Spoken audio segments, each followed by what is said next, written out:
नमस्कार साथियों, तेरी मेरी कहानी साइकोलॉजिकल सेशन में आप सभी लोगों का स्वागत है। बीच में कुछ कारणवश हमारे लाइव सेशंस आप तक नहीं पहुंच पाए, जिसके लिए हमें खेद है। हमने अपने पिछले सेशंस में आपको बहुत सारी जो साइकोलॉजिकल, बिहेवियरल, इमोशनल, बहुत सारे ऐसे मेंटल हेल्थ से रिलेटेड ऐसे इश्यूज़ हैं जिनको हमने आप तक पहुंचाया है। पिछला सेशन हमारा टिक्स डिसऑर्डर पर था, जिसमें हमने बताया कि जाने अनजाने एक मानव अपने बातचीत के दौरान, अपने कार्य के दौरान बहुत सारे अपने शरीर के अंगों से या अपने फेस के एक्सप्रेशंस को तरह तरह से आकार देता है, तरह तरह से उनको बनाता है, जिसको टिक डिसऑर्डर कहते हैं। ये भी एक प्रकार का न्यूरोलॉजिकल डिसऑर्डर होता है और हमें ये एक आम सा व्यवहार नज़र आता है और कई बार ये हमारे कॉन्फिडेंस को या हमारा जो कंप्लीट ओवरऑल परसेप्शन है उसको बाधित करता है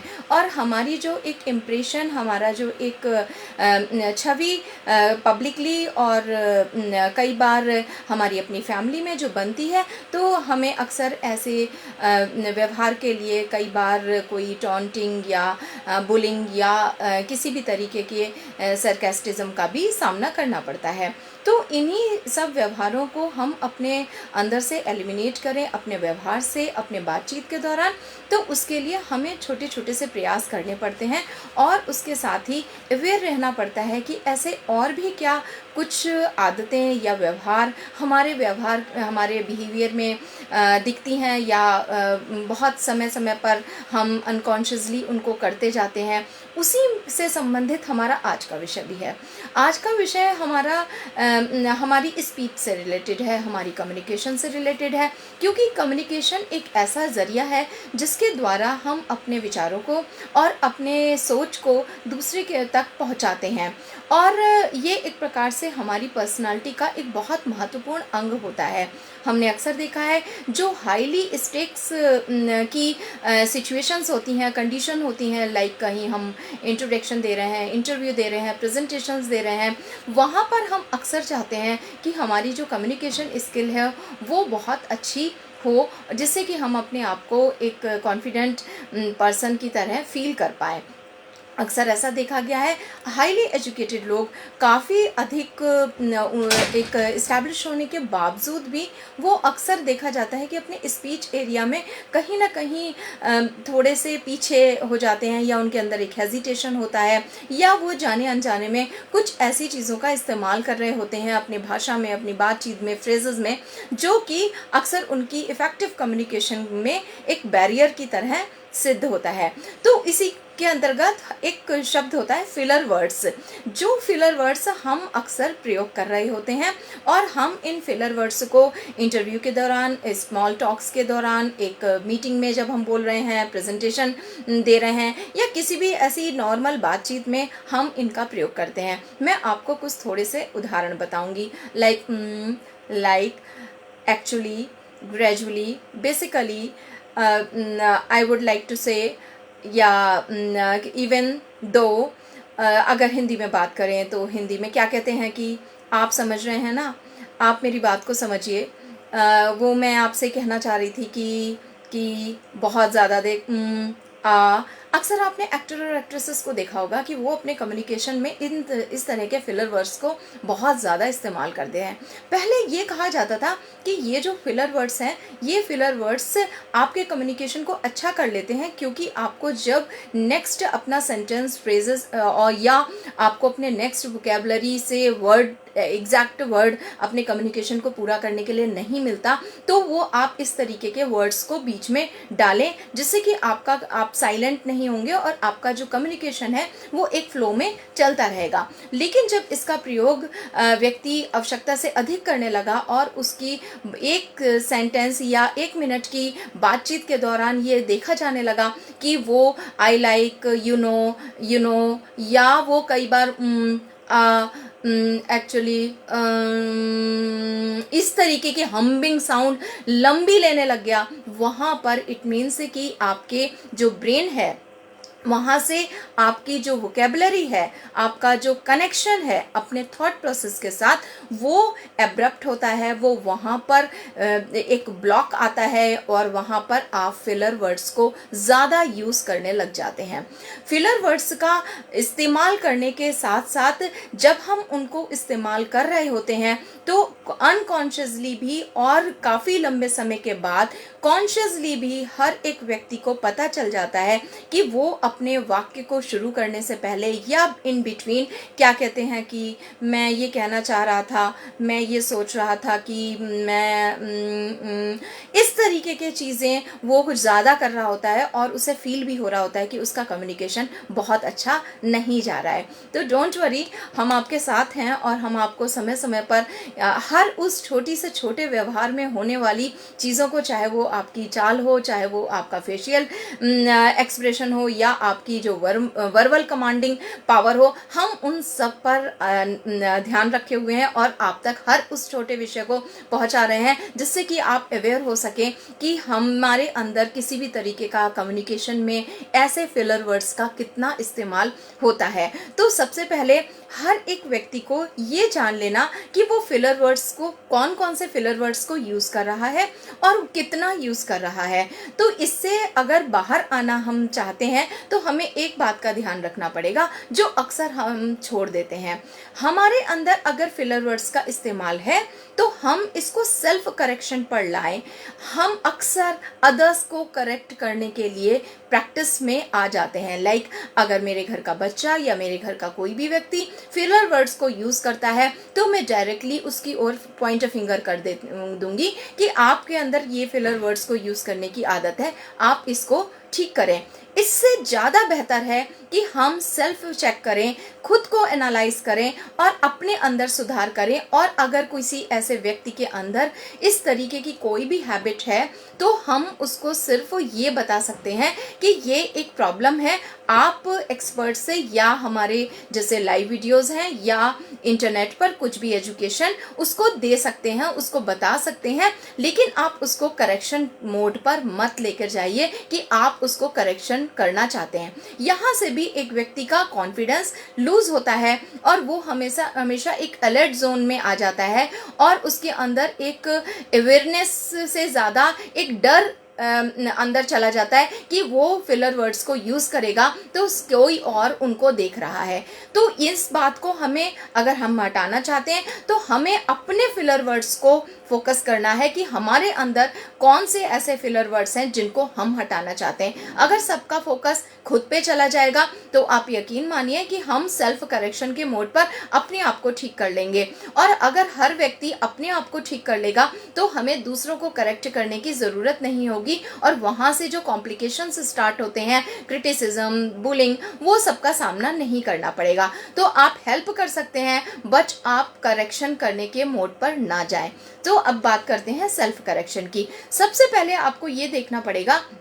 कि आप जब अपने फिलर वर्ड्स को यूज़ करते हैं तो आप देखेंगे कि वो फिलर वर्ड्स आप अक्सर उन जगहों पर यूज़ करते हैं जहां आप अपना बेस्ट देना चाहते हैं। आप सोचते तो अपना बेस्ट देने की है, लेकिन अक्सर वहां पर आप अपना वर्स्ट दे आते हैं through the maximum uses of filler words. तो आपका जब भी अपने फिलर वर्ड्स को ज़्यादा यूज़ होगा तो आप कंटेंट से और अपने थॉट प्रोसेस से कहीं ना कहीं बीच में हटने लगते हैं। तो कई बार आपका जो कम्युनिकेशन है वो बहुत लेंथी हो जाता है और कई बार आप अपने कंटेंट से हट जाते हैं जिससे आप उसको समय से पहले ही समाप्त कर देते हैं और आप अपना पूरा कंटेंट नोट पब्लिक तक नहीं पहुंचा पाते। तो वहाँ से भी आपको एक एंग्जाइटी स्टार्ट होती है कि आप जितना जो एक अपना बेस्ट कम्युनिकेशन देना चाहते थे वो कम्युनिकेशन नहीं पहुंचा पाए और आपका कंटेंट ऑफ थॉट अधूरा रह गया। तो इससे होने वाली एंग्जाइटी आपका कॉन्फिडेंस लो कर देती है और जब नेक्स्ट टाइम आप ऐसे किसी भी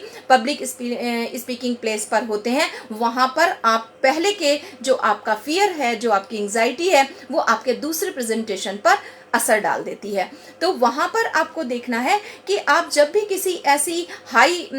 स्टेक्स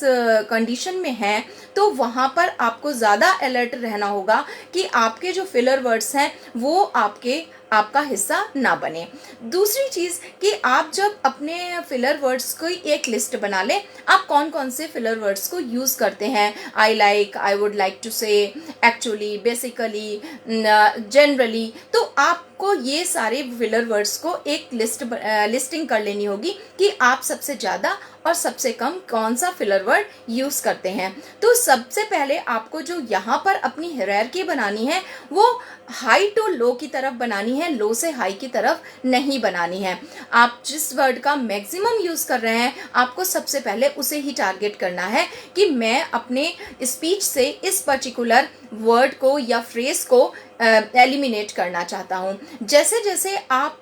अपने फिलर वर्ड्स की रिप्लेसिंग पर चले जाएंगे तो वहाँ पर बात आएगी कि उन जगह पर आप क्या करें। यहाँ पर मैं आपको एक स्पीच का एग्जाम्पल दूंगी और कि किस तरीके से हम अपने फिलर वर्ड्स को एलिमिनेट करने से पहले रिप्लेस करते हैं। रिप्लेस हम 3 चीज़ों से करते हैं। One is breath, pause, stop and air flow. यानी कि मैंने एक वाक्य बोला और उसमें मैंने बीच में सांस ले ली, उसके बाद मैंने वहाँ पर जो हमारे चंक्स हैं उनके फ्रेजेस को मैंने शॉर्ट करा, तो वहाँ मैंने एक पॉज ले लिया, वहाँ पर मैंने ब्रीथ ले ली, वहाँ पर मैंने एक स्टॉप कर दिया और उसके बाद एयर फ्लो टेक्निक को भी यूज़ किया। जैसे कि मैं एक सेंटेंस आपसे बोल रही हूँ और पहले मैं वो सेंटेंस बोलूँगी जिसमें मैं अपने फिलर वर्ड्स को यूज़ करूँगी। नेक्स्ट में मैं आपको एक एग्जाम्पल दूंगी जिसमें मैं विदाउट फिलर वर्ड अपने कम्युनिकेशन को आप तक पहुँचाऊँगी। तो फर्स्ट मेरा सेंटेंस है जो रॉन्ग है, जो विथ फिलर वर्ड्स है। मैं एक्चुअली कई बार सोच रहा था कि वो मैं कि आपके साथ एक थोड़ा सा कुछ मिलकर काम करने की अक्सर मेरे ध्यान ये आ रहा था कि बेसिकली मैं ये चाहता था कि बहुत दिनों से तलाश कर रहा था कि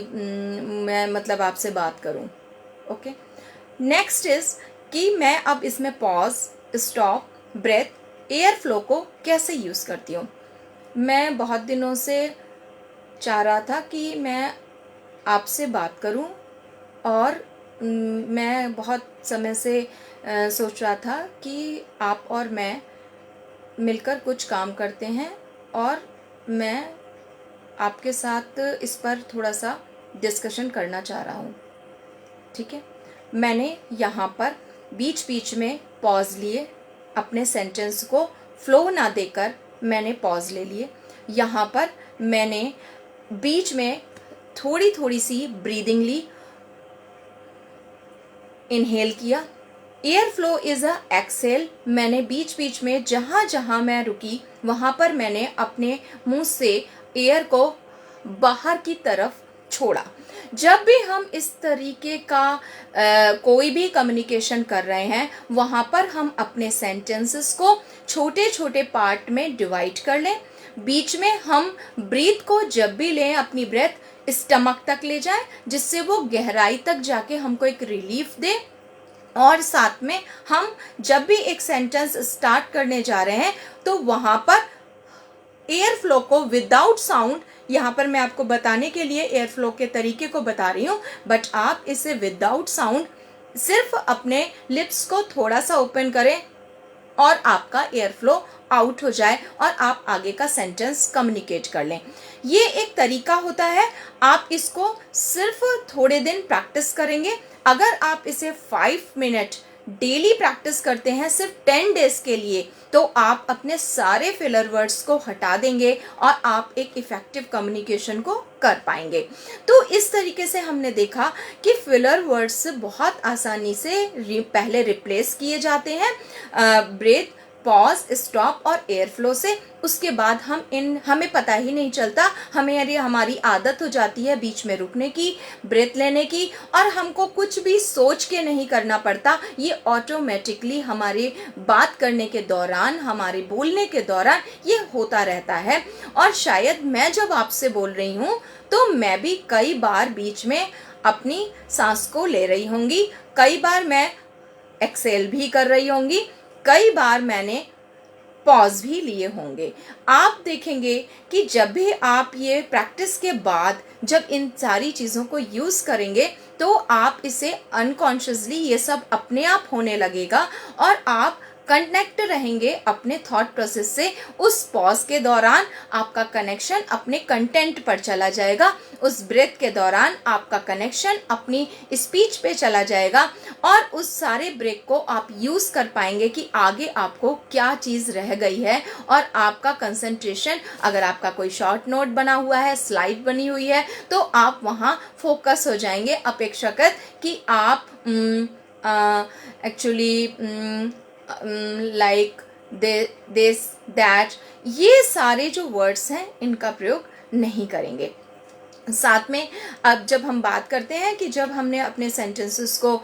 छोटा कर दिया, उसके क्लॉज और उसके जो क्लॉजेस और फ्रेजेस थे उन सबको हमने डिवाइड कर दिया, तो वहाँ पर हम देखते हैं कि हमारा जो एक कम्युनिकेशन है वो डे बाय डे एक हेल्दियर कम्युनिकेशन बनता चला जाता है। जब भी आप अपने पूरे वर्ड्स को बोलें, एक प्रैक्टिस आप हर कोई अपने कम्युनिकेशन को अच्छा करने के लिए कर सकते हैं। आप 5 to 6 वर्ड्स के ग्रुप के बाद एक ब्रीथ को लें और जब भी ब्रीथ को लें वो पूरी डीप ब्रीथ स्टमक तक होनी चाहिए। लाइक आपने 5-6 वर्ड्स बोले और उसके बाद आपका एक लॉन्ग ब्रेथ जिसका ड्यूरेशन बहुत लंबा नहीं हो बट जिसकी डेप्थ बहुत गहरी हो, लाइक आपने शॉर्ट ब्रीथ ली बट वो पूरे आपके एब्डोमेन तक गई। अगर आप इस तरीके की चीज़ों को फॉलो करते हैं तो भी आप कुछ ही दिनों में की प्रैक्टिस के बाद इसके मास्टर हो जाते हैं और ये सब अपने आप ही हो रहा होता है। साथ में आप देखेंगे कि जब भी आप अपनी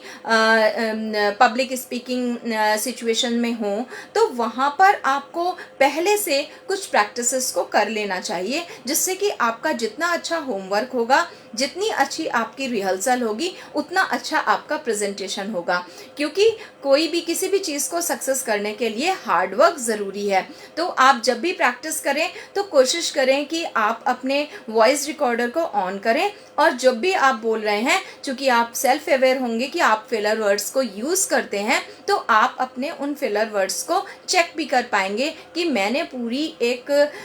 कम्युनिकेशन के दौरान अपने फिलर वर्ड्स को यूज़ किया या नहीं किया। इसमें एक और टिप्स मैं आपको देना चाहूँगी। अगर आप बहुत ज़्यादा अपने फिलर वर्ड्स को यूज़ करते हैं तो आप अपने फ़ोन पर कुछ समय के लिए रिकॉर्डिंग को ऑन कर लें, जिससे आप जितने भी फ़ोन कॉल्स आती हैं उनकी जब रिकॉर्डिंग करेंगे तो आप और बेहतर देख पाएंगे कि जनरल टॉक के दौरान, एक सिंपल टॉक के दौरान आप, क्योंकि हम अक्सर फिलर वर्ड्स का यूज़ वहाँ भी करने लग जाते हैं बहुत ज़्यादा, तो आप देखेंगे कि आपके जो फिलर वर्ड्स हैं वो आपकी बातचीत के दौरान कितने यूज़ हो रहे हैं। तो धीरे धीरे करके आप उनको दोबारा सुनेंगे और सुनने के बाद उनको और बेहतर बनाने की तरफ अपना कम्युनिकेशन करेंगे और आप देखेंगे 10 डेज से ज़्यादा का टाइम नहीं लगेगा। और 5 मिनट्स फॉर 10 डेज ज़्यादा कोई बड़ी डील नहीं है। जस्ट बिटल एक आपका फोकस एरिया, आपका जो एक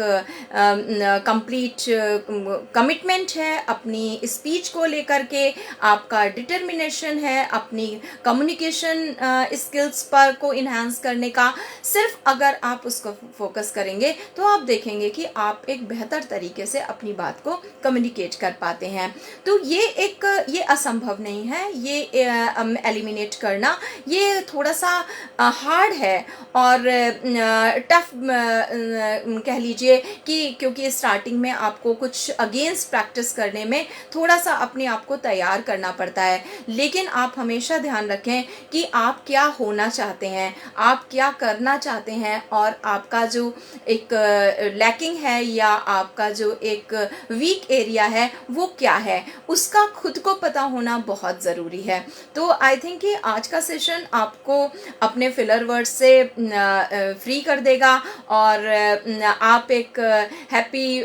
फिलर वर्ड फ्री लाइफ को जी पाएंगे। और अगर आपको किसी भी तरीके की कोई और समस्या हो या आपके कम्युनिकेशन में किसी और तरीके के कोई और इश्यूज़ भी हों तो आप प्लीज़ हमारी हेल्पलाइन 9411731750 पर ज़रूर अपनी प्रॉब्लम को शेयर करें। आपको डेफिनेटली चैट के थ्रू आपको सोल्यूशन भेजे जाएंगे और आपका फॉलोअप रखा जाएगा। तो आप अपनी समस्या समस्याएं हम तक पहुंचाते रहिए। और अगला कोई भी ऐसा टॉपिक है जो आप हमारे सेशंस में इंक्लूड करना चाहते हैं, या आपके कोई प्रश्न हैं, या आपके कोई भी ऐसी समस्याएं हैं, उनको आप ड्यूरिंग द सेशन, जब हमारे लाइव सेशन होते हैं उसमें भी पूछ सकते हैं और हम आपके प्रश्नों का जवाब उसी समय भी देंगे। तो आप अपना जो एक कनेक्शन है मेंटल हेल्थ के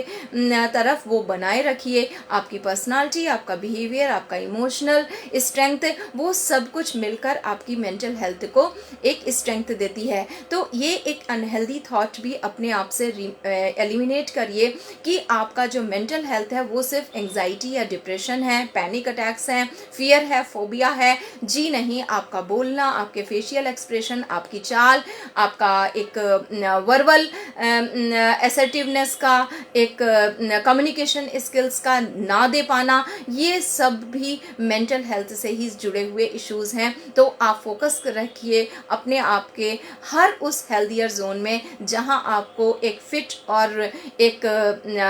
इफेक्टिव पर्सनालिटी को रखने की एक अंदर से चाहत होनी चाहिए। और जो बिल्कुल गलत नहीं है वही हमें एक कॉन्फिडेंस देती है, वो हमको एक खुशियाँ देती है, वो हमको लाइफ में सेटिस्फाइड करती है कि हम बहुत अच्छे तरीके से, बेहतर तरीके से अपनी ज़िंदगी को जी रहे हैं। जो कमियां हैं उन्हें हटा रहे हैं और अच्छाइयां हैं उन्हें अचीव कर रहे हैं। तो इसी के साथ आज का सेशन यहीं पे समाप्त करती हूँ और आप सबसे आशा करूँगी कि हमारे जो कोरोना के प्रोटोकॉल्स हैं, मास्क को बिल्कुल ना छोड़ें। सैनिटाइज़र और मास्क आपको बहुत सारी चीज़ों से बचा के रखेगा, इन्फेक्शन नहीं होने देगा। और आप अगर अपने 24 आवर्स की साइकिल को बहुत हेल्दियर जोन में जिएंगे तो डेफिनेटली आपको किसी भी तरीके की परेशानी का सामना नहीं करना पड़ेगा। इसी के साथ आज के सेशंस को यहीं समाप्त करते हैं और आपसे विदा लेते हैं। नमस्कार, धन्यवाद।